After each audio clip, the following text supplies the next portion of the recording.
بسم الله الرحمن الرحیم. ښه راغلاست. په دې کلاس کې موږ انشاءالله په سویچ سټیټمنټ او د اف ایل سټیټمنټ ترمنځ توپیر وایو. په تېرو درسونو کې موږ کنډیشنل سټیټمنټ خلاص کړو او په هغه باندې مو بحث وکړ، د هغه ترمنځ مو عملي کار وکړ په هر یو ټایپ باندې. نو کنډیشنل سټیټمنټ موږ ویلې که چېرته وغواړو یو کار اجرا کړو او د هغه کار د اجرا کېدو لپاره موږ شرطونه وړاندې کړو. مثلا ووایو که دا رقم شرط یا دا رقم کار و، بیا په دې حالت کوم کار راته اجرا کړه، یا که داسې نه و بیا کوم کار راته اجرا کړه، که داسې نه و بیا کوم کار راته اجرا کړه. د دې لپاره موږ چې کار وکړو کنډیشنل سټیټمنټ کار وکړو. په کنډیشنل سټیټمنټ کې اف ایلس او اف ایل سټیټمنټ او سویچ سټیټمنټ دا تقریبا دواړو یو ډول کار کوو. که تاسې دلته د دې تشریح ته وګورئ، یوز د سټیټمنټ ټو سلیکټ ون اف مینی بلاک اف کوډ ټو بی ایگزیکیوټ. همدغه شان د سویچ سټیټمنټ هم همدا تشریح ده چې یوز سټیټمنټ ټو سلیکټ ون اف مینی بلاک اف کوډ ټو بی ایگزیکیوټډ. خو د دې ترمنځ اوس توپیر بیانوو چې د دواړو ترمنځ توپیر په څه شی کې ده. راځو موږ پاور پوینټ راخلاصوو. نو دا د اف ایلس هغه د کار جریان ده. اوس چېرته زه اف ایلس سټیټمنټ ولرم، نو راځم اول اف شروع کوم، اف شرط اچوم، کنډیشن اچوم. که چېرته دغه اف کنډیشن ټرو وي، صحیح وي، بیا ماته همدغه د اف باډي اجرا کېږي، نور مخته نه ځي. او که چېرته د اف کنډیشن غلط و، فالس و، په هغه حالت کې موږ ته بیا د ایلس اف باډي اجرا کېږي. که د ایلس اف باډي یا د ایلس اف شرط هم غلط و، نو هغه نه وروسته بل ایلس اف چې کېږي. که هغه ایلس اف صحیح و، سیده کې وکړو، نو موږ ته د هغه باډي اجرا کېږي. که هغه هم سیده کړو نه کړو، د بل ایلس اف شرط چې کېږي همدغسې مسلسل ځي. کله چې دغه ټول اف شرط یا د ایلس اف څومره ایلس اف چې موږ ولرو، دغه ټول شرطونه سیده کړو نه کړو، ټول غلط و، په اخري کې موږ ته کوم یو اجرا کېږي؟ د ایلس باډي اجرا کېږي، صحیح ده. او په هغې کې چې ده سویچ سټیټمنټ کې داسې ده چې کله سویچ موږ واخلو، سویچ جوړ کړو، په سویچ باډي کې موږ کجه مشخص کوو، صحیح ده. لومړی کیس چې موږ ورته مشخص کړو، که چېرته دغه لومړی کجه یا کیس دا برابر و، سیده کې وکړه، نو همدغه اجرا کېږي، صحیح ده. او که چېرته دا هم غلط و، نو یعنې فالس و، بیا موږ ته دویم کیس چې کېږي. دویم کیس هم که چېرته موږ بل کیس ولرو او دویم کیس غلط و، بیا موږ ته بل کیس اجرا کېږي. بل کیس هغه شرط چې کېږي او هغه باډي موږ ته اجرا کېږي. همدغه شان مسلسل څومره کیسونه چې موږ ولرو، دغه کیسونو کې هر یو کیس چې سیده کړو، همغه څه کېږي؟ اجرا کېږي. خو مسلسل اول کیس نه شروع کېږي، همدغه شان دویم کیس. که چېرته اول کیس شرط صحیح خو هغه اجرا کېږي، که غلط و بیا دویم کیس چې کېږي. که دویم کیس غلط و، بیا دریم کیس اجرا کېږي. او که دریم کیس صحیح و، ټرو، بیا همغه باډي اجرا کېږي. او که نه و، بیا هغه نه وروسته بل څلورم کیس کتل کېږي. خو کله چې دغه ټول کیس 1 کیس 2 کیس 3 4 همدغه شان ټول کیسونه ټول غلط و، په هغه کې موږ ته د چا باډي اجرا کېږي؟ د ډیفالټ باډي موږ ته اجرا کېږي. ډیفالټ کې چې کوم شی موږ ورته لیکلي دي، هغه موږ ته اجرا کېږي هغه کار. دا د دې د کار جریانو د دواړو. اوس راځو د دې ترمنځ توپیر بیانوو. توپیر د دې په منځ کې څه ده؟ اول مثلا موږ په اف سټیټمنټ کې اف ایل سټیټمنټ کې کمپاوند اساینمنټ اپریټ کارولی شو، او په سویچ سټیټمنټ کې موږ دغه کمپاوند اساینمنټ اپریټر نسو استعمالولی. لکه څنګه؟ راځو عملا کار ګورو.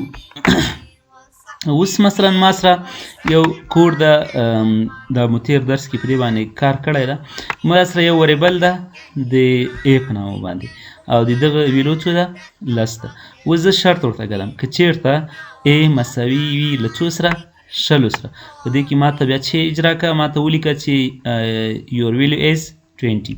او که چېرته دا شی نه و، بل شرط ورته مشخص کوم، ا مساوي له څو سره وي؟ 10 سره وي. بیا په دې حالت کې ما ته چې وکړه، ولیکه چې یور ویلو از 10. او که چېرته دا دواړه دی هم سیده کړو نه که دی هم سیده کړو نه که، په اخر کې بیا موږ ته دغه باډي اجرا کېږي، د ایلس باډي. نو بیا ما ته ولیکه چې رانګ ویلو، صحیح ده. اوس د موږ سره د وریبل قیمت یا د ا قیمت څو ده؟ 10 ده. نو موږ ته به دوهمه د ایلس اف باډي موږ ته اجرا کېږي، صحیح ده. ما ته به لیکي چې یور ویلو از 10.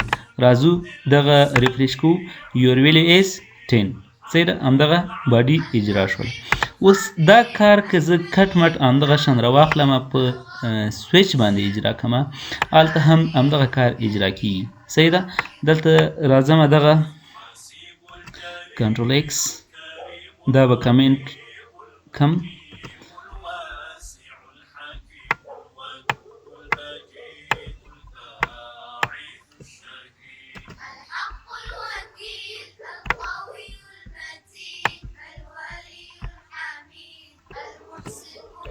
صحیح ده مثلا دلته یو ریبل د همغه رقم خبره ده. صحیح ده صرف دا په سویچ کې عملي کړی ده. لومړی قضیه دا ده که چېرته ویلوڅ ویه 100 وي د ا قیمت 100 وي بیا ما څه وکړه ولیکه چې یور ویلیو از 20 او که چېرته 10 وي بیا ما ته ولیکه چې یور ویلیو از 10. اوس خو د وریبل قیمت څو ده 10 ده نو ما ته دغه د دوهم کیس یا دویم قضیې څه کیږي باډي اجرا کیږي. صحیح ده راځو دا کنټرول ای سیو کوئ او دې نه وروسته راځو ریفریش کوئ موږ قیمت څو سو یور ویلیو از 10. صحیح ده اوس دا خو د اپ او د سویچ کارونه وو چې په اپ کې هم اجرا کړه او په سویچ کې هم اجرا کړه. خو فرق دلته چې سو ګورئ موږ که چېرته اف is equal to 10 20 صحیح ده دا مو شرط ورته ورک خو دلته موږ بیا is equal to هیڅ نه دي کارولی دا خپله همدغه قیمت اخلي. صحیح ده یعنې که زه اوس دلته راسمه دلته ولیکمه چې که چېرته ا لوی او مساوي وي صحیح ده له څونه 100 نه خو دلته په اپ کې موږ دا کار کولی شو دلته نشو کولی په کیس کې موږ ولیکو چې کیس مثلا دلته ورته ولیکو چې لوی او مساوي 20 دا موږ دلته نسو لیکلی او نه یې موږ سره پروګرام مني. صحیح ده یعنې دې کمپاوند اسایمنټ اپریټر موږ په سویچ کې نسو کارولی او کمپاوند اسایمنټ اپریټر موږ په چی کې کارولی سو په اپ کې کارولی سو. صحیح ده او بل توپیر په چی کې ده بل توپیر په دې کې ده چې په اپ کې موږ لاجیکل اپریټر کارولی شو یعنې دا ملټیپل سټیټمنټ ده او په سویچ کې چې ده موږ لاجیکل اپریټر نسو کارولی. یعنې څنګه یعنې موږ په اپ کې کار لیکلی سو چې a is equal to 20 and لاجیکل اپریټر موږ سره درې وي and or not. صحیح ده ورته لیکمه چې مثلا and a یو بل وریبل د بی مثلا کوچنی او مساوي له څو سره وي 16 سره یعنې دا رقم ګوره دلته اینډ وکاروو یا آر هم کارولی سو ناټ هم کارولی سو خو په کیس کې یا په سویچ کې موږ دا اینډ او مثلا یا آر یا ناټ دا نسو کارولی.